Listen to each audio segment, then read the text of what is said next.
옛날 전남 나주시에는 전시성을 가진 오래된 귀족 가문이 있었다. 부유하고 권세 있는 전시 가문은 여러 세대에 걸쳐 왕정에서 높은 지위를 유지해왔다. 그러나 전시 부인은 아무리 부귀영화가 있어도 감히 누구도 언급할 수 없는 비밀이 숨겨져 있다고 한다.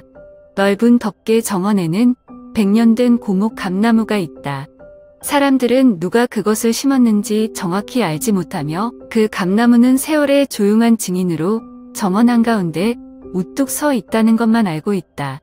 여름에는 장미꽃이 만발하고 검붉은 꽃잎 하나하나가 마른 피방울처럼 땅바닥에 떨어진다. 겨울에는 설풍이 휘몰아쳐도 낙엽이 한 장도 떨어지지 않는다. 마을에는 서로 전해지는 이야기가 있다. 한 젊은 부부가 나무 아래에서 몰래 약속을 잡았지만 불과 3개월 후 둘 다 신비롭게 세상을 떠났습니다. 하나녀가 우연히 나무 아래에서 연인에게 맹세했고 바로 그날 밤 그녀는 아무도 이유를 모른 채 우물에 빠졌다.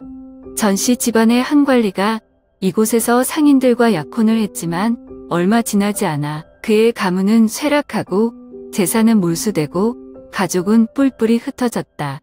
현지인들은 이 감나무 그늘에서 사랑을 맹세하는 사람은 누구나 결국 파괴되거나 비극에 이르게 될 것이라고 믿는다. 그 소문으로 전시 문중은 감나무에서 항상 멀리 떨어져 있었다. 낮에는 아무도 감히 그늘에 너무 오래 서 있지 않으며 밤에는 가장 용감한 사람들조차 감히 정원에 발을 들여놓지 못한다. 그런데 그 저주에 대해 전혀 모르는 사람이 있다. 가난한 청년은 피할 수 없는 운명처럼 전시로 들어섰다. 그리고 그가 감나무 아래에 발을 디딘 순간 운명은 돌이킬 수 없는 방향으로 움직이기 시작했다.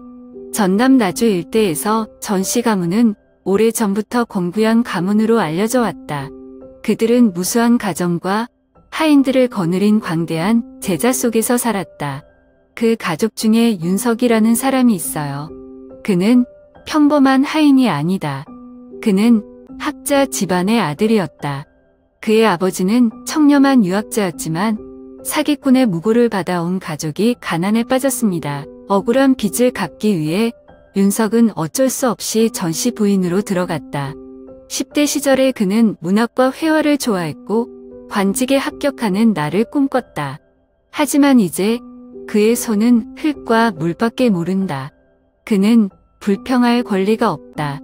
정부 내 어느 누구도 하인으로서의 고통에 대해 신경 쓰지 않는다. 그의 말을 들은 유일한 것은 오래된 감나무였다. 윤석이는 매일 새벽부터 밤늦게까지 일한다. 손이 풀리고 등이 땀으로 젖었을 때 그는 다시 감나무 아래에 발을 멈추었다. 그는 이유를 이해하지 못했지만 나무 그늘에 앉을 때마다 이상한 위안을 느꼈다. 그의 고독은 이 감나무의 고독인 것 같다. 진홍색 꽃잎이 그의 옷 어깨에 떨어졌고 마치 과거의 터치처럼 부드럽다. 하지만 그가 모르는 것이 있다. 위에서부터 매일 그를 지켜보는 눈이 있다. 전시 부인 2층 발코니에서 한 여성이 조용히 내려다보고 있다. 바람이 하얀 비단 커튼을 가볍게 흔들었다. 그녀는 목소리를 내지도 눈을 떼지도 않았다.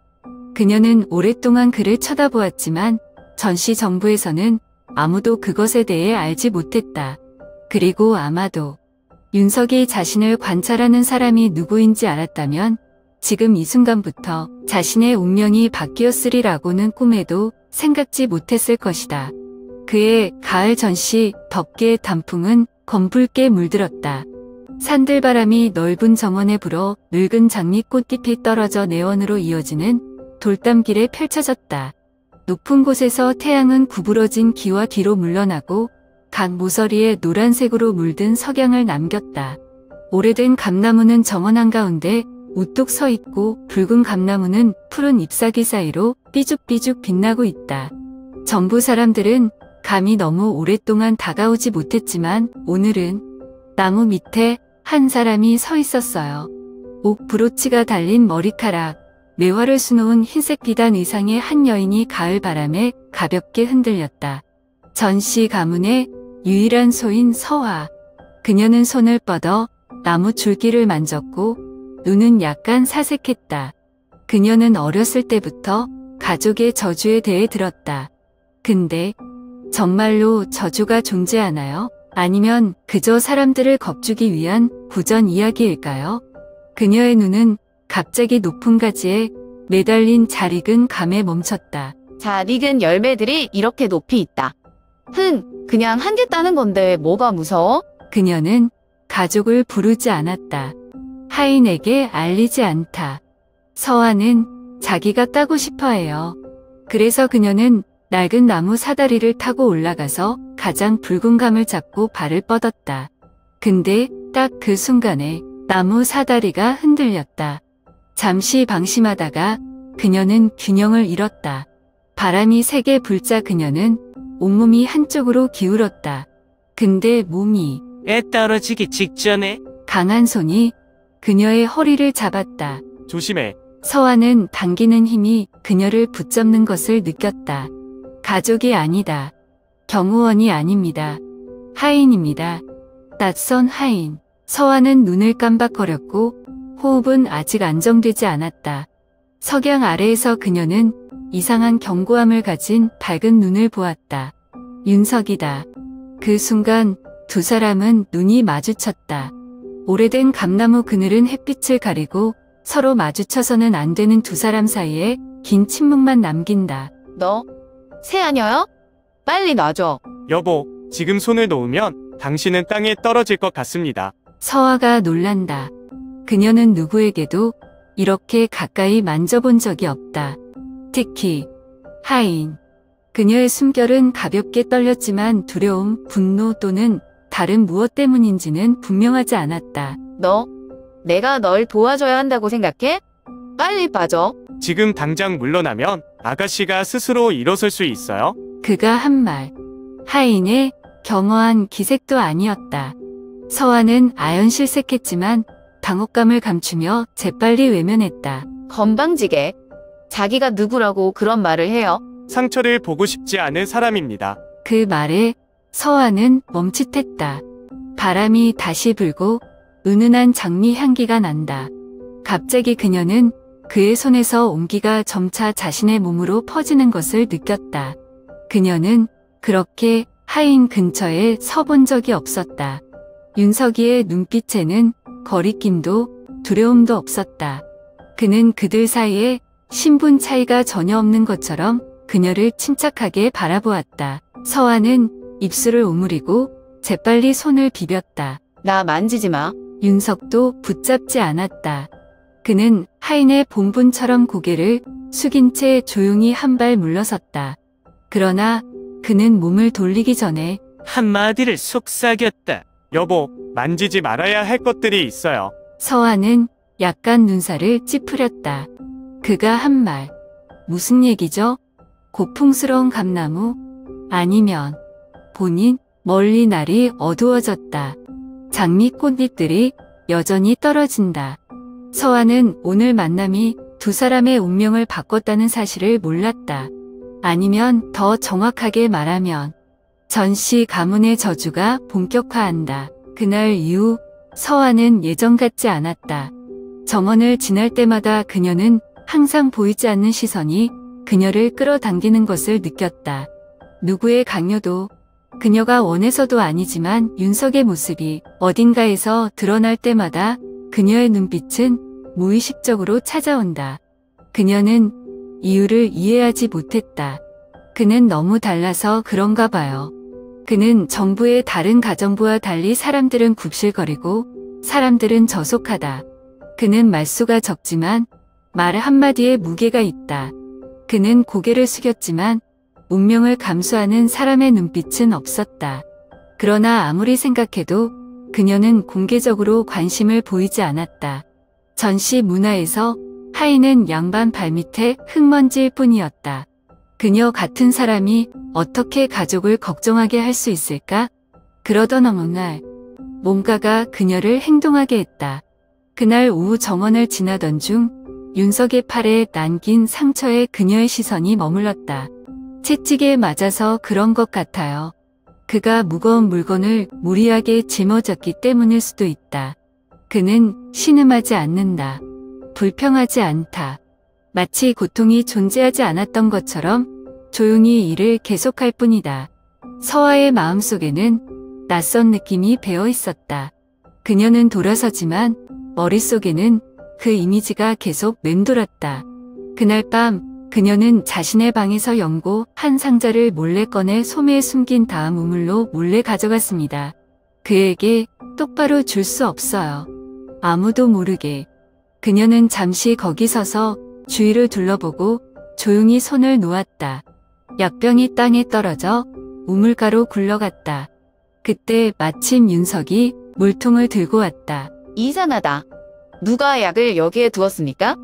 하늘도 하인을 너무 사랑해서 상처 연고를 주나요? 서화는 여전히 그를 등지고 서 있었지만 입꼬리가 약간 올라가 있었다. 윤석은 허리를 굽혀 약병을 집어들었다. 섬세한 효모를 보고 그는 이것이 하인이 소유할 수 있는 것이 아니라는 것을 즉시 알았다. 이 약은 나를 위한 거야. 원하면 쓰고 싫으면 쓰지 마세요. 하지만 상처가 심각해진다면 예고 없이 나를 비난하지 마십시오. 그녀의 목소리는 마치 사소한 일인 것처럼 침착했다. 하지만 그녀의 붉어진 귀는 다른 것을 말해줍니다. 서화는 그의 대답을 기다리지 않고 황급히 발길을 돌려 떠났다. 윤석은 가난에 찌든 가슴으로 스며드는 온기를 느끼며 그녀의 그림자가 사라지는 것을 지켜보았다. 언제부터 그와 같은 사람이 이런 관심을 받을 수 있었을까? 고귀한 아가씨가 또 하녀에게 신경을 쓰는가? 그는 손에 든 약병을 살며시 조였다. 그는 이 연결고리가 존재해서는 안 된다는 것을 알고 있었습니다. 그런데 왜 그는 그것을 버릴 수 없다? 은은한 장미 향기를 동반한 밤바람이 불었다. 고목나무 아래서 꽃잎들이 떨어져서 사랑이 시작되면 안 된다는 징조이다. 전시 관저의 광활한 전기청사에서 촛불이 선선히 오칠한 벽에 그림자를 드리웠다. 방 안의 공기는 너무 무거워서 밖에 서 있는 가족들도 감히 숨을 크게 쉬지 못할 정도였다. 서화는 차가운 돌바닥에 무릎을 꿇고 소매 속에 감추어진 두 손을 움켜쥐고 있었다. 그녀의 맞은편에는 전 여사가 있는데 그녀는 가족의 모델일 뿐만 아니라 이 피를 가진 모든 사람들의 운명을 결정할 사람이다. 그녀의 얼굴은 엄숙했고 눈은 가장 깊은 생각을 꿰뚫어 보고 싶은 듯 딸을 휩쓸었다. 누가 말할 것도 없이 서화는 자신의 본모가 무언가를 알아냈다는 것을 안다. 서화야, 너 지금 뭐 하는지 알아? 어머니, 저는 그냥 그가 불쌍해 보여요. 다른 뜻은 없어. 그녀의 목소리는 어머니의 엄격한 시선과 마주쳤을 때 작아졌다. 전 여사는 숨을 깊이 들이마시고 천천히 일어서서 더 가까이 다가갔다. 그녀의 모티브가 수놓인 비단 옷은 발걸음마다 가볍게 흔들렸다. 거짓말 하지 마. 너의 눈이 모든 것을 말해줬어. 너 내가 누군지 잊었니? 하녀를 눈여겨보기 위해 몸을 낮추지 못하는 전시. 서화는 입술을 꼭 깨물며 침착함을 유지하려 했다. 그녀는 어머니가 의심한 것이 있으면 아무리 부인해도 소용없다는 것을 알고 있습니다.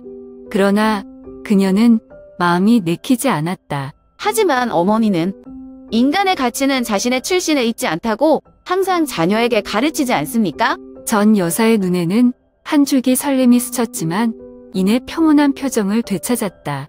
서화는 그것을 깨달았다. 그녀는 이유를 몰랐지만 그녀의 말 속에 뭔가가 그녀의 몸에 와 닿았다. 서화, 넌 너무 순수해. 이 길을 계속하면 가장 고통받는 사람은 너야. 협박이 아닙니다. 경고입니다.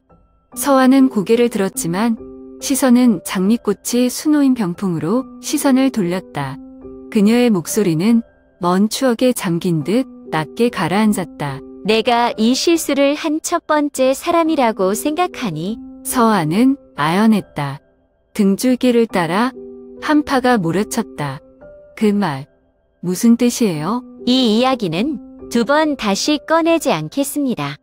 아직도 그 사람을 신경 쓴다면 내가 직접 나서서 끝을 낼게. 방 안의 촛불은 심하게 흔들렸다. 서화는 고개를 숙였지만 마음속에서는 반항의 불길이 치솟았다. 그녀의 어머니가 과거에 숨기고 있는 것이 있다. 그리고 그녀는 반드시 찾아야 한다. 저 밖에는 고목 감나무가 묵묵히 서 있었지만 오늘부터 서와 윤석의 운명은 공식적으로 돌이킬 수 없는 길로 접어들었다. 동이 틀었다. 매서운 바람이 전시집 마당을 휩쓸고 가느다란 곶감 잎들을 푸른 바위가 깔린 땅바닥으로 흩날리게 했다. 햇빛은 창백하지만 이곳을 뒤덮고 있는 긴장된 분위기를 진정시킬 수는 없다. 그라운드 한가운데서 윤석은 팔짱을 낀 채 땅바닥에 무릎을 꿇었다. 그의 뒤에는 2명의 인력 가족이 보초를 서고 손에 소금물을 묻힌 긴 채찍을 들고 있다. 그의 앞에는 전씨 일가의 장남인 태준이 용자수 검정색 상의를 입고 시큰둥한 눈빛을 하고 있었다. 이 집안에 있는 개가 여주인을 꿈꿀 수 있을 것 같아? 한 번도 입 다물어 감히 내가 자격이 없는 사람을 고개 들어 바라본 대가를 치르게 될 거야. 태준은 소매에 힘을 주어 가족에게 신호를 보냈다. 한 남자가 즉시 페인트 칠한 나무 상자를 가져와 뚜껑을 열었다. 내부에는 그의 어머니가 매우 사랑하는 보물인 황금 봉황이 있다. 너는 이것을 훔쳤다. 내 눈을 통해 볼 수 있을 것 같아. 윤석이 고개를 들자 눈빛이 싸늘했다. 그는 결코 그 물건을 만진 적이 없지만 아무리 말해도 누가 하인을 믿겠는가? 태준은 다가서서 그를 내려다보았다. 그의 목소리는 낮고 위협은 분명했다. 기억해. 이 커버에서 당신은 단지 개일 뿐이야. 개 한 마리가 고개를 들면 안 돼. 그는 모든 가족 앞에서 마당 한가운데서 처벌을 명령했다. 하인 한 명이 다가와 채찍을 3개 휘둘렀다. 바람을 찢는 채찍 소리가 울려 퍼지고 내려갈 준비를 했다. 그런데 마침 그때 서화가 달려들어 손이 떨리고 눈물이 쏟아져 나왔다. 죽이고 싶으면 날 먼저 죽여줘. 온 정원이 조용하다. 주변에 서 있던 가족들은 놀라서 아무도 감히 숨을 쉬지 못했다. 태준은 아연했지만 눈 깜짝할 사이에 눈빛이 어두워졌다. 바람이 휘몰아치면서 장미꽃잎들이 서화의 어깨 위로 떨어졌다. 그러나 지금 그녀는 그 차가운 땅에 무릎을 꿇고 있는 사람 외에는 다른 것에 관심이 없다. 윤석이 고개를 들어 그녀를 본다. 처음으로 모든 사람들 사이에서 그녀는 더 이상 아무것도 숨기지 않았다. 그녀의 손은 옷자락을 꽉 조였고 눈은 결의에 차 있었다.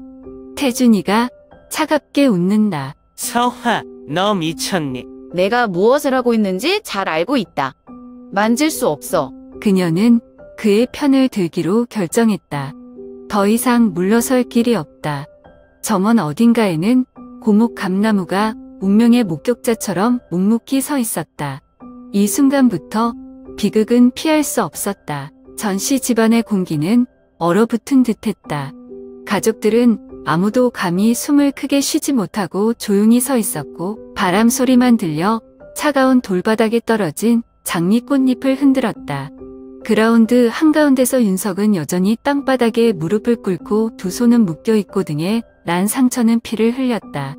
옆에 무릎을 꿇은 서화는 아직 마르지 못한 눈물을 흘리며 절망에 찬 눈을 흘렸다. 그들의 맞은편에는 태준이가 있었는데 그의 눈빛은 어두웠고 장남의 자존심은 여동생의 행동으로 찢어지고 있었다. 그러나 그가 명령을 내리기 전에 한 목소리가 났고 권위적으로 울려 퍼졌다. 그를 놔라. 모두들 경악했다. 태준은 화영 부인이 정궁 앞에 서 있는 모습을 보고 놀란 눈으로 몸을 획 돌렸다. 안에서 새어나오는 희미한 촛불 아래 그녀의 얼굴은 환하지도 않고 부드럽지도 않고 무서울 정도로 침착했다. 엄마가 지금 뭘 하고 있는지 알아? 우리는 너무 잘 알고 있다. 나도 서화였으니까. 뜰은 온통 정적에 잠겼다. 서화는 어머니를 올려다보며 눈을 크게 떴다. 주먹을 불끈 쥐는 태준의 눈빛이 흔들렸다. 주변에 서 있던 가족들이 웅성거리기 시작했지만 아무도 감히 묻지 않았다. 그건 말도 안 돼. 거짓말을 할 필요는 없습니다. 그녀의 이야기, 내가 겪었던 것과 다를 바 없어. 서아는 자신의 귀를 믿지 않는다. 그녀는 어머니에게 과거에 대해 들어본 적이 없고 위험과 냉정함 외에 어떤 감정도 표현하는 것을 본 적이 없다. 하지만 지금 그녀의 목소리는 전에 들어본 적이 없는 고통을 가지고 있다. 어머니, 그게 무슨 말이에요? 그 해에 나도 사랑하지 말아야 할 사람을 사랑했었다. 어떻게 됐는지 알아. 화연 부인은 엷은 미소를 지었으나 그 미소에는 행복감이 전혀 없었고 단지 쓰라리고 무기력하기만 했다. 서아는 생전 처음으로 모친이 예전처럼 멀지 않다는 것을 느꼈던 할머니를 바라보았다. 태주는 이를 악물었고 그의 목소리는 분노로 떨렸다. 그래서 계속 실수하고 싶은 사람. 아니요. 그러므로 나는 그것이 나의 전철을 밟게 할 수 없다. 아무도 더 이상 말을 하지 않았다. 태주는 어머니를 바라보니 마음속이 갈등으로 가득 찼다. 그는 어머니에게 그런 과거가 있으리라고는 꿈에도 생각지 못했다. 서아는 간절한 목소리로 할머니의 소매를 잡았다. 어머니, 당신이 이해한다면 그를 머물게 해주세요. 저희는 잘못한 게 없어요. 서화, 이해가 안 돼. 그런 사랑은 존재하지 않는 세상이다. 서아의 눈이 흐려졌다. 그녀는 고개를 계속 저었지만 화연 부인은 손을 내밀었다. 인가가 즉시 나아가 윤석이의 매듭을 풀었다. 나는 결정했다. 윤석은 풀려날 것이지만 그는 이 도시에서 추방될 것이다. 그리고 서화라는 아이는 오늘부터 벙커에 갇히게 된다. 아무도 반항할 수 없다. 서아는 당황해서 가족의 손에서 떨어지려고 했지만 그럴 수 없었다. 윤석도 일어서고 싶었지만 다른 두 식구들에게 붙잡혔다.